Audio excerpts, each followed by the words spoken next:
Hai. Di video kali ini, aku akan bagikan resep yang bisa dijadikan sebagai ide usaha ataupun ide snack box di rumah.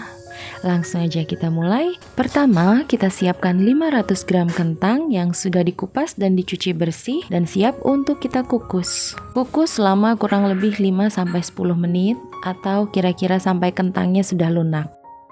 Selanjutnya kita akan tumis bawang putih sebanyak 5-6 siung. Tumisnya nggak perlu lama-lama, kira-kira 2-3 menit saja cukup.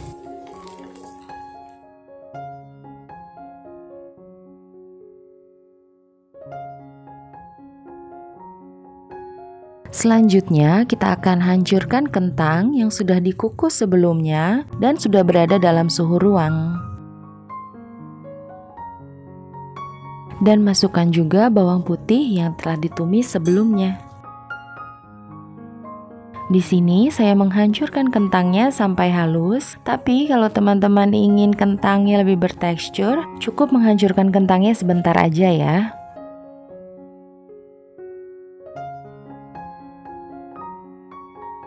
Kalau kentang sudah halus, lanjut kita akan masukkan 1 butir telur. Masukkan 1 sendok teh garam, 1,5 sendok teh kaldu bubuk, dan juga lada bubuk secukupnya. Di sini saya menggunakan sekitar 1 sendok teh.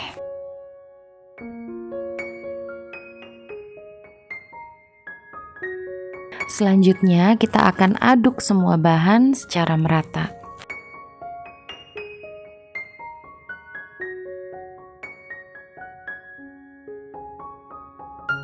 Lanjut, kita akan masukkan tepung maizena sebanyak 70 gram.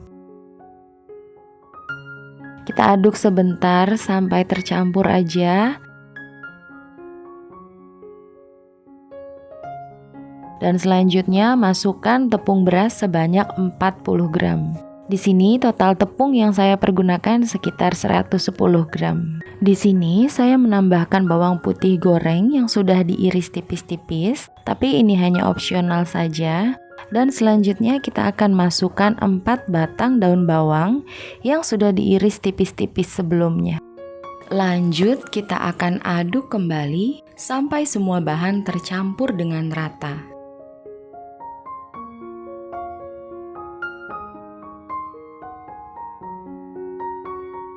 Nah, ini akan saya tunjukkan sedikit tekstur dari adonan kita. Tidak basah, tapi juga tidak kering ya. Jadi teksturnya sedikit lembab. Selanjutnya, adonan sudah siap untuk digoreng dalam minyak panas dan dalam api yang cenderung sedang. Di sini saya membulatkan adonannya hanya dengan menggunakan tangan ya teman-teman. Nggak perlu pakai sendok. Dan gak perlu juga sampai mulus banget, supaya nanti pada saat sudah matang teksturnya itu jadi lebih menarik. Nah, kalau sudah berwarna kuning kecoklatan seperti yang ada di dalam video, itu artinya sudah siap untuk diangkat.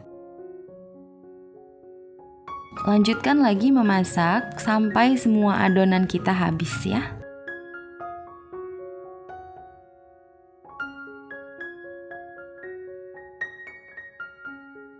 Dan yang terakhir, jangan lupa untuk diangkat dan ditiriskan. Dan ini dia, kentang crispy kita sudah selesai.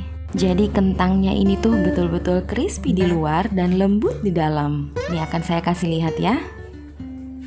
Teman-teman bisa dengar. Pokoknya teman-teman wajib banget untuk mencoba ini di rumah ya. Karena selain praktis, bahan-bahannya pun sangat terjangkau. Kalau teman-teman menyukai video ini, jangan lupa untuk di-subscribe dan di-share video ini sebanyak-banyaknya. Terima kasih sudah menonton dan sampai jumpa di video selanjutnya.